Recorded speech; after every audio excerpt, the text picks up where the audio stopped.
Praise God, mapagpalang araw po sa ating lahat sa buong mundo. Praise the Lord. At tunay nga na napakabuti ng ating Panginoong Hesus. At sa oras na ito, tayo po na ay meron tayong online Sunday service. Talagang laging merong oras at time, panahon ang Diyos para sa atin. At tayo laging pina-extend ang buhay natin dahil ang kanyang mission, ang kanyang nais niya sa ating buhay ay magamit tayo, maitili sa kanyang kalwalhatian. Amen. And welcome to the Fundamental Truth of Jesus Christ Worldwide Ministry. This is a non-sectarian full gospel ministry whose main aim is to bring people closer to our living God. And before else po, bago po tayo magpatuloy sa online Sunday service na ito, at tayo po meron po mga ibang mga announcement na upang malaman natin kung ano ba ang ministry ito, kung ano ba yung ginagawa ng Lord sa ministry ito. Hallelujah, Jesus. Una sa lahat, every Sunday po meron po tayong online service katulad po ngayon. And also, every Sunday din po meron po tayong gawaing Sunday service in the Philippines, in Nueva Ecija. Praise God.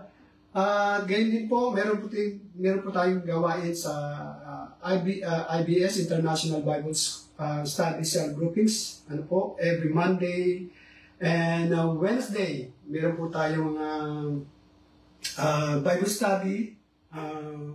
Meron po tayo ditong prayer meeting, praise God, and also the other day po meron po tayong ginagawa din mentoring kung sino po ang nais na magpagamit sa Lord at mas lumawak pa at magkaroon tayo ng kaunawaan ng wisdom ng Lord kung paano tayo gamitin sa kanyang ministry na pagkakatiwala sa bawat isa sa atin.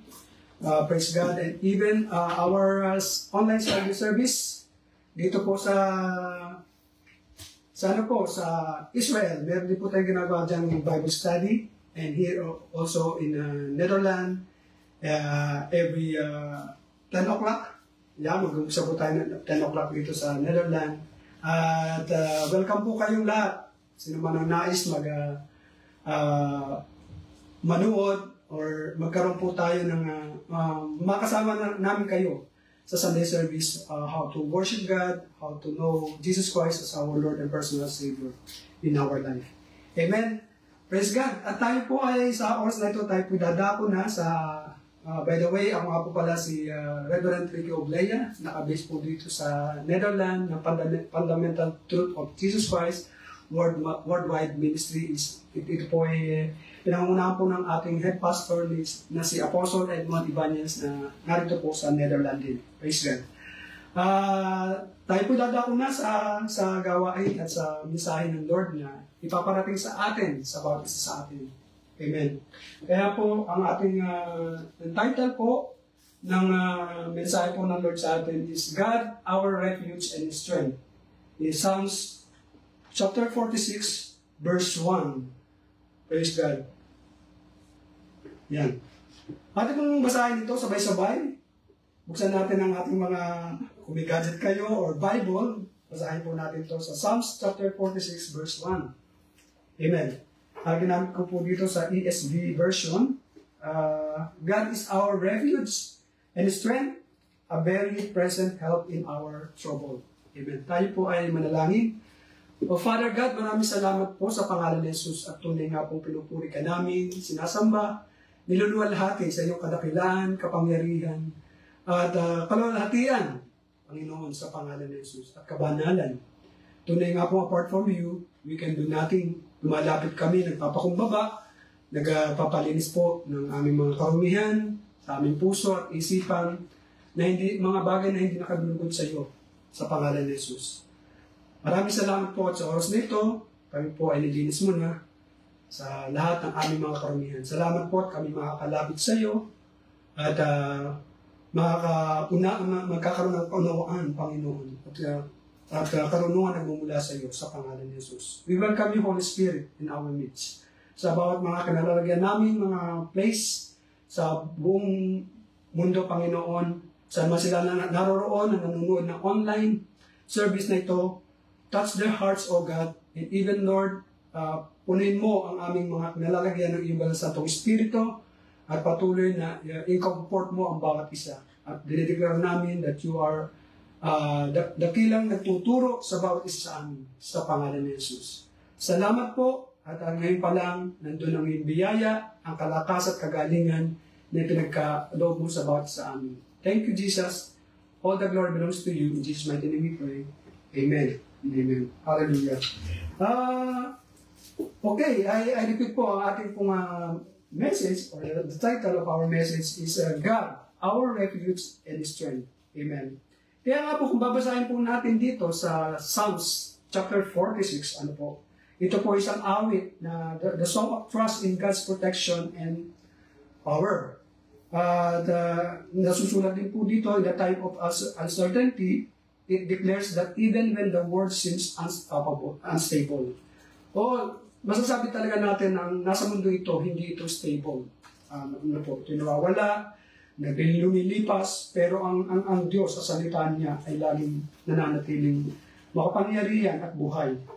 Kaya po, God's people can rest secure in Him. Kaya masasabi po sa Psalms 46, na ang Diyos po ay nagsasabi ng totoo. Siya po ay talagang tapat sa atin sa kanyang mga pangako. Kaya sinabing God's people can rest secure in Him. Nandun yung ating seguridad sa ating Diyos na buhay.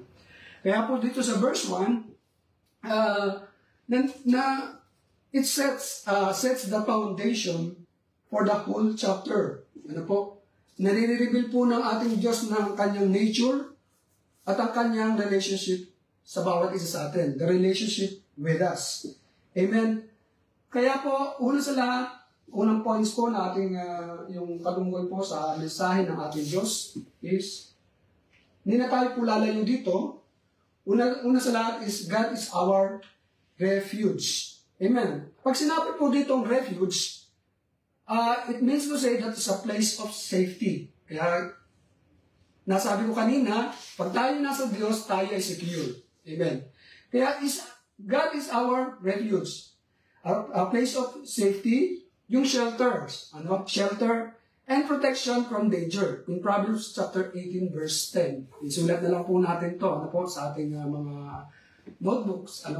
Para mapag-aralan po natin at manilay-nilay kung ano pa yung in-expand ng Diyos para sa atin upang maunawaan natin to. Amen.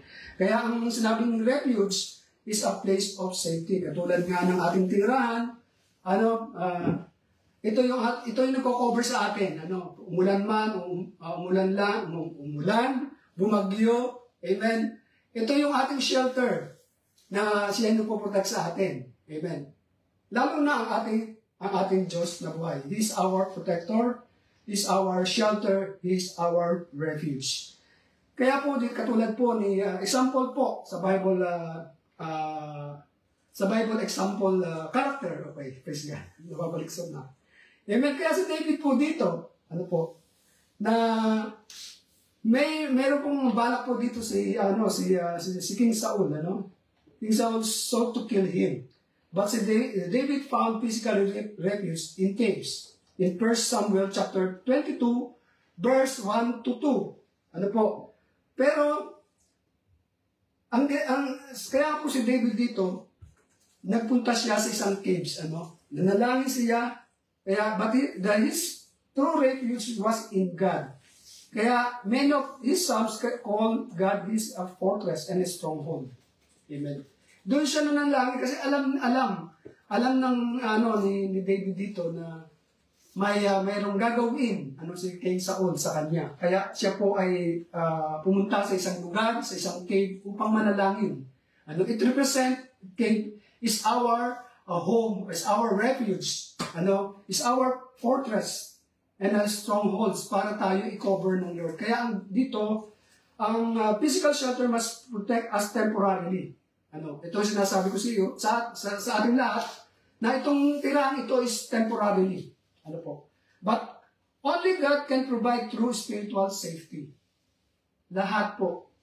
Spiritual safety, in general, siya po lahat ang ating kandungan, siya ang ating kublihan. Siya yung ating protector.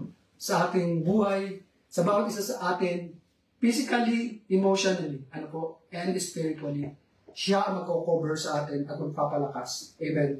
Kaya katulad po ni David, run first to God and pray when danger or fear comes. Yun ang gagawin natin. Kung ano man yung nararamdaman natin at kung ano man yung ating yung mga nasusumpungan, kung ano man yung mga fears natin, kung ano mga problema natin. Kaya ginawa ni David, sa atin, bilang isang tao, tayo po ay nandun yung takot. It comes yung bang fear natin. Pero, pag tayo po ay una, nanalangin tayo sa Diyos at lumapit tayo sa Kanya, yung fear na yun mawawala. Gagawin po ito na nandun yung joy of the Lord is our strength. Palalakasin po tayo ng Lord. Kaya, unang-una, lumapit tayo at manalangin sa ating Panginoong Hesus. Amen? Next. God is our strength. Pag sinabi po ng strength, lakas, kalakasan. Kaya ang Diyos po dito, ang ating kalakasan that sustains, empowers, and able us to endure. That's forever. Amen. According to Isaiah chapter 40, verse 29.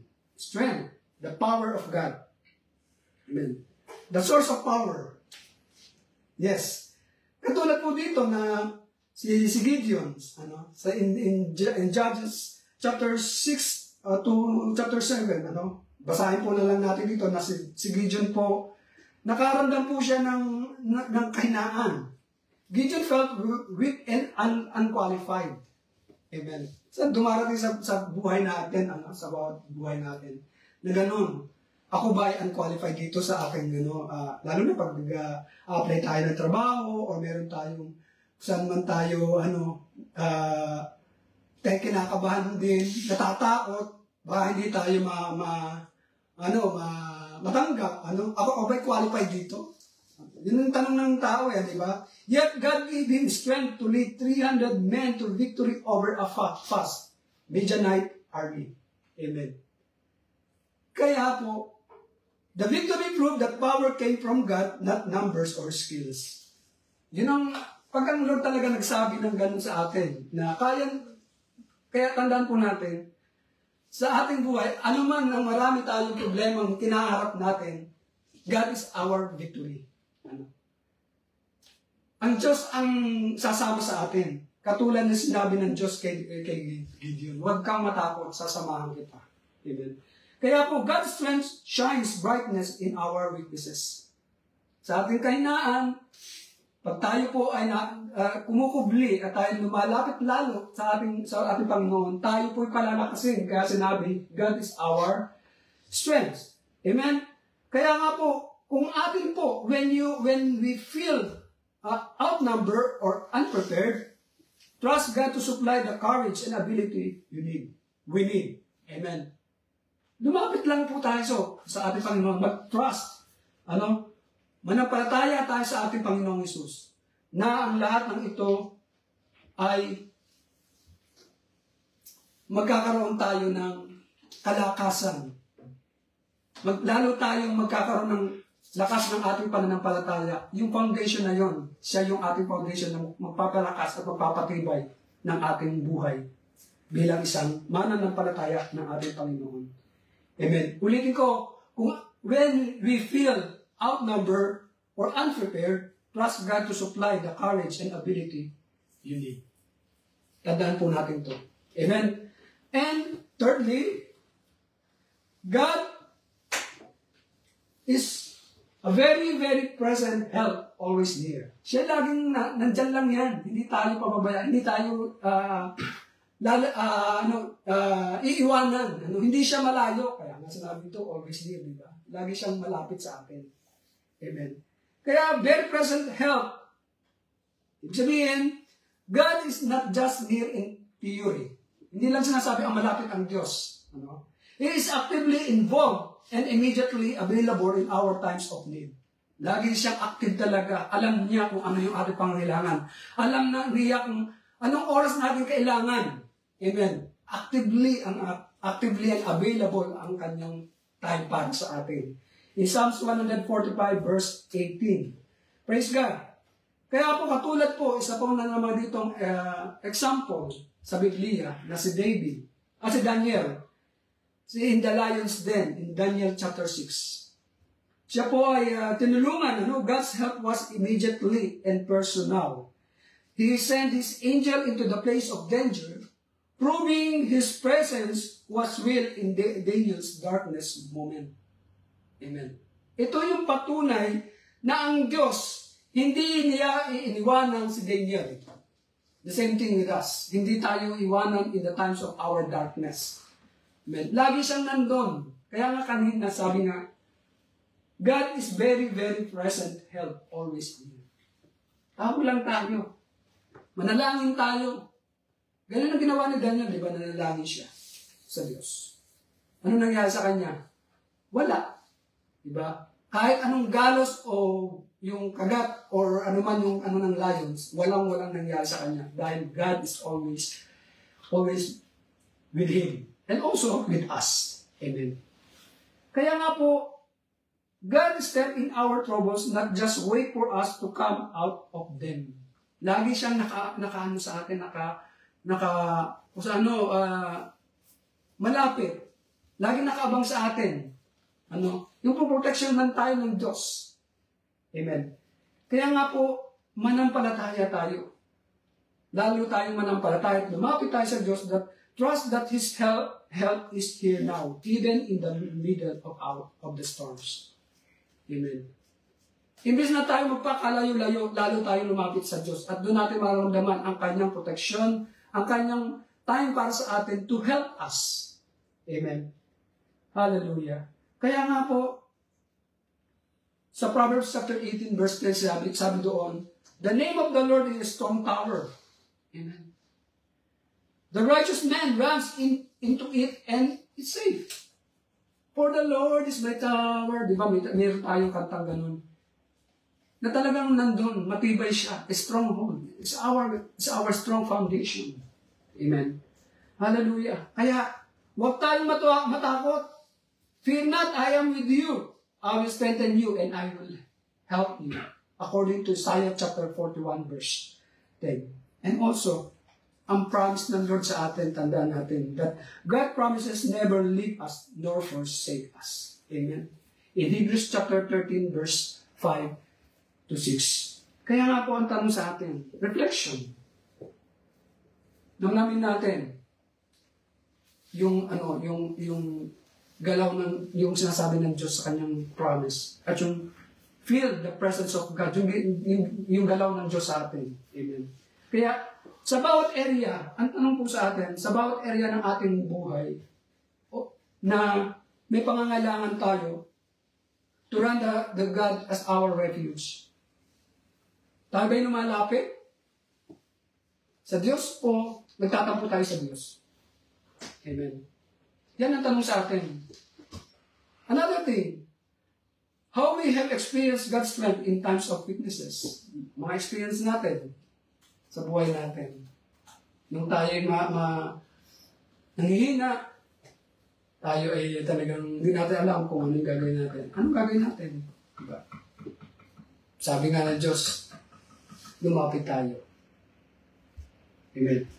And why it is important to remember that God is present and not far away. Siyempre, tandaan natin ng Diyos, hindi siya lumalayo sa atin. Lagi siyang nakatabi natin, kasama natin. Amen. Yan po yung tandaan natin. Amen. Kaya, sa bawat araw natin, i-declare natin yung Psalms chapter 46 verse 1. Amen. God is our refuge and strength and a very present help in trouble. Nilinilayan natin araw-araw habang tayo naglalakad, patungo tayo sa we are going to our work, o ano man yung mga appointment natin habang tayo naglalakad. God is our refuge. God is our strength. Amen. He will never leave us nor forsake us. Amen. Mag-quote tayo ng mga promise ng Lord in the Bible. Na dito tayo, lalo tayo palalakasin. Amen. Habang tayo nakaupo sa bus, meditate tayo ng Word of God. Amen. Hallelujah. Kaya nga po, keep a refuge journal. I-ano natin yung mga ways God has helped you in the past. I-ano natin, isulat natin sa journal natin. Ito yung nangyari sa akin. And then lagyan na, God, it already granted. Sa sitwasyon ito, tinulungan ako ng Diyos. Pinagaling ako ng Diyos. Amen. Hallelujah. Kaya po, it will build your faith for the present.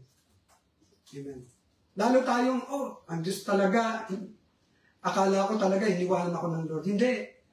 Doon natin maunawaan yung kapangyarihan ng Diyos sa atin. Na once na tayo nagsusulat ng ating journal, at yung time na yon ay nasagot ng Diyos. Amen. Napagaling ng Diyos. Yun yung magpapalakas sa atin na ang Diyos ay buhay. Na ang Diyos ay makapangyarihan. Na ang Diyos ay nagpapagaling sa mga sakit karamdaman. Amen. Hallelujah. Kaya, replace fear with prayer whenever a new troubles arise. Lagi tayong mananalangin. Amen. In that moment, manalangin tayo. Kasi kadalasan nangyayari sa isang tao, hindi na nananalangin, nagtatampo na sa Diyos. Amen. Pero ito ituturo sa atin ng Panginoon. Manalangin ka sa atin. Manalangin in that moment kung tayo nakakaramdam, nakakaranas, nakaka-experience ng mga troubles, trials sa ating buhay. Let us pray. Amen. Come and let us pray to God. Amen. Hallelujah. Kaya nga po, dito ako magtatapos.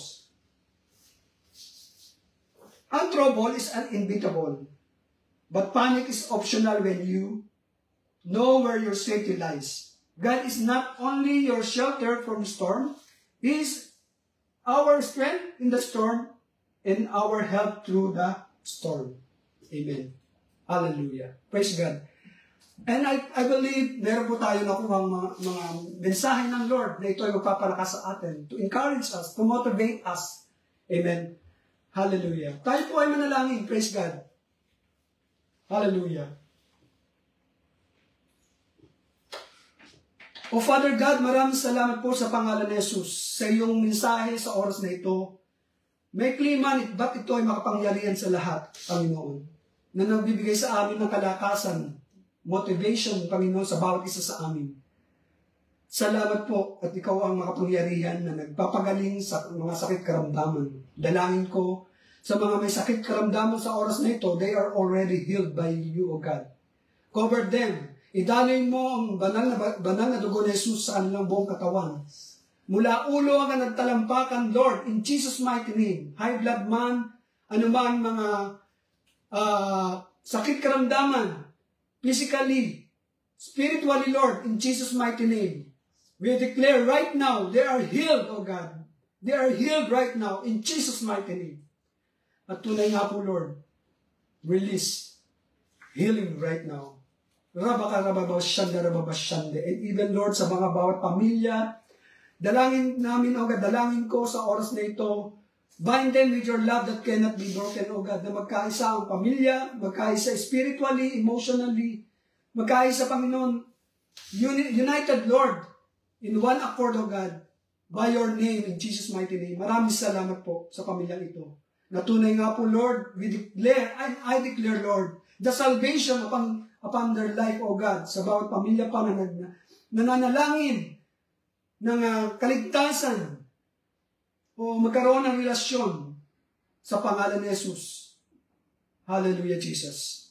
And Lord, financially, pagpalain mo po, Panginoon, sa lahat na naghahanap, O God, nag-apply ng trabaho sa oras na ito, Lord, ikaw magbibigay ng kasagutan ng kanilang mga panalangin sa oras na ito.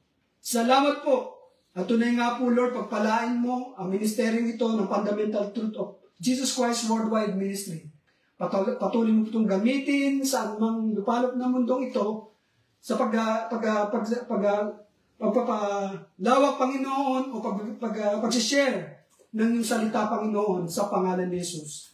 Salamat po sa ministry ito at tunay nga po, Lord, Pararamihin mo pa ang mga gagamitin mo or mga satellites, O God, ng fundamental truth of Jesus Christ worldwide ministry. Lord, maraming salamat po maging sa buhay ng aming Apostle Edwin Ibanez. Gamitin mo siya mightily, Lord, sa ministry pinagkatiwala mo sa kanya, Panginoon, sa pangalan ni Jesus. Cover this family with the most precious blood of Jesus. Thank you, Lord, sa buhay nila. Maraming salamat po. We are victorious sa oras na ito at maging sa aming pang-araw sa pangalan ni Jesus. All the glory belongs to you. In Jesus' mighty name we pray. Amen and amen. God bless po sa bawat isa sa atin at tayo po magkita muli sa next Sunday sa online service. God bless you all.